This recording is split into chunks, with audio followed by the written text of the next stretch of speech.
20వ అధ్యాయము. ఆ ఎల్లరి అణగిన తరువాత పౌలు శిష్యులను తన యొద్దకు పిలువనంపించి హెచ్చరించిన మీదట వారి యొద్ద సెలవు పుచ్చుకొని మాసిదోనియకు వెళ్ళుటకు బయలుదేరెను. ఆ ప్రదేశములయందు సంచరించి పెక్కు మాటలతో వారిని హెచ్చరించి గ్రీసునకు వచ్చెను. అతడు అక్కడ 3 నెలలు గడిపి ఓడ ఎక్కి సిరియాకు వెళ్ళవలనని ఉండగా అతని విషయమై యూదులు కుట్ర చేయుచున్నందున మాసిదోనియా మీదుగా తిరిగి రావాలనని నిశ్చయించుకొనెను.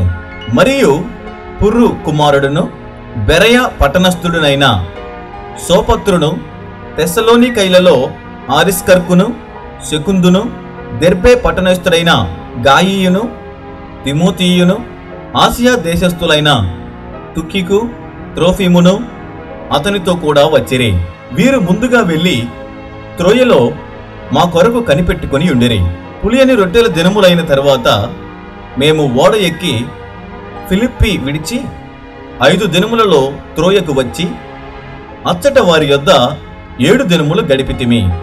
ఆదివారమున మేము రొట్టె విరుచుటకు కూడినప్పుడు పౌలు మరునాడు వెళ్ళనయ్యుండి వారితో ప్రసంగించుచు అర్ధరాత్రి వరకు విస్తరించి మాట్లాడుచుండెను. మేము కూడియున్న మేడగదిలో అనేక దీపములుండెను. అప్పుడు ఐతుకు అనునొక యవ్వనస్తుడు కిటికీలో కూర్చుండి గాఢ నిద్రపోయి పౌలు చాలాసేపు ప్రసంగించుచుండగా నిద్రాభారము వలన జోగి 3వ అంతస్తు నుండి క్రింద పడి చనిపోయిన వాడై ఎత్తబడెను.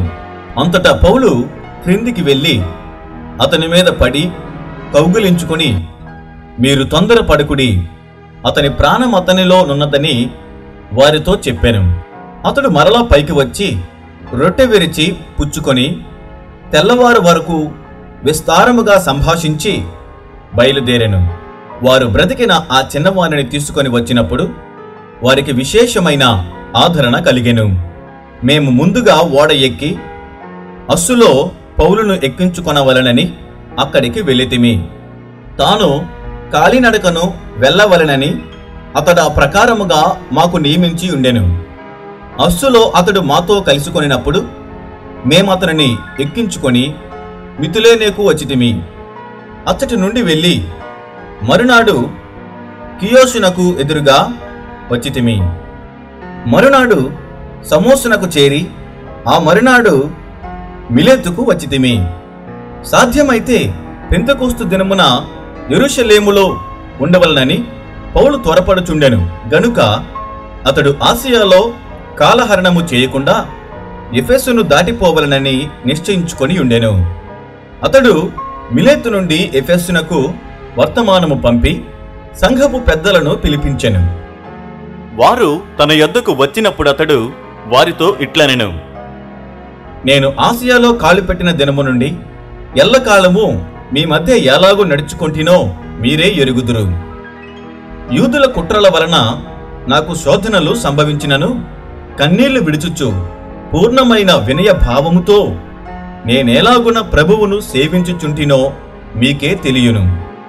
మరియు ప్రయోజనకరమైనది ఏదియూ దాచుకొనక బహిరంగముగాను ఇంటింటను మీకు తెలియజేయుచు బోధించుచు దేవుని ఎదుట మారు మనసు పొంది మన ప్రభు అయిన యేసుక్రీస్తునందు విశ్వాసముంచవలనని యూదులకును గ్రీసు దేశస్థులకును ఎలాగూ సాక్ష్యమిచ్చుచుంటినో ఇదంతయు మీకు తెలియను. ఇదిగో నేనిప్పుడు ఆత్మయందు బంధింపబడిన వాడనై యెరూషలేమునకు వెళ్ళుచున్నాను.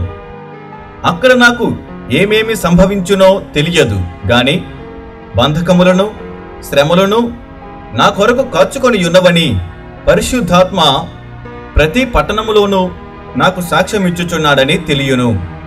అయితే దేవుని కృపా సువార్తను గూర్చి సాక్ష్యమిచ్చుటయందు నా పరుగును నేను ప్రభువైన యేసు వలన పొందిన పరిచర్యను తుదముట్టింపవలెనని నా ప్రాణమును నాకెంత మాత్రమును ప్రియమైనదిగా ఎంచుకొనుటలేదు.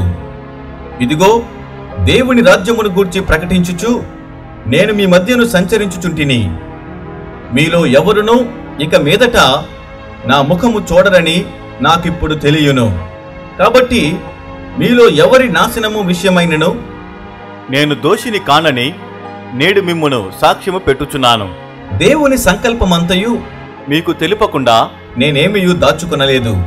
దేవుడు తన స్వరక్తమిచ్చి సంపాదించిన తన సంఘమును కాయుటకు పరిశుద్ధాత్మ మిమ్మును దేనియందు అధ్యక్షులనుగా ఉంచెనో ఆ యావత్తు మందను గూర్చియు మీ మట్టుకు మిమ్మును గూర్చియు జాగ్రత్తగా ఉండుడి. నేను వెళ్ళిపోయిన తరువాత క్రూరమైన తోడేళ్లు మీలో ప్రవేశించునని నాకు తెలియను. వారు మందను కనికరింపరు, మరియు శిష్యులను తమ వెంట ఈడ్చుకొని పోవలనని వంకర మాటలు పలుకు మనుష్యులు మీలోనే బయలుదేరుదురు. కావున నేను 3 సంవత్సరములు రాత్రింబగళ్ళు కన్నీళ్లు విడిచిచు ప్రతి మనుష్యునికి మానక బుద్ధి చెప్పితినని మీరు జ్ఞాపకము చేసుకొని మెలకువగా ఉండుడి. ఇప్పుడు దేవునికిని ఆయన కృపా వాక్యమునకును మిమ్మును అప్పగించుచున్నాను. ఆయన మీకు క్షేమాభివృద్ధి కలుగజేయుటకును పరిశుద్ధ పరచబడిన వారందరిలో స్వాస్థ్యమనుగ్రహించుటకును శక్తిమంతుడు. ఎవని వెండినైనను బంగారమునైనను వస్త్రములనైనను నేను ఆశింపలేదు. నా అవసరముల నిమిత్తమును నాతో ఉన్నవారి నిమిత్తమును ఈ నా చేతులు కష్టపడినవని మీకే తెలియను.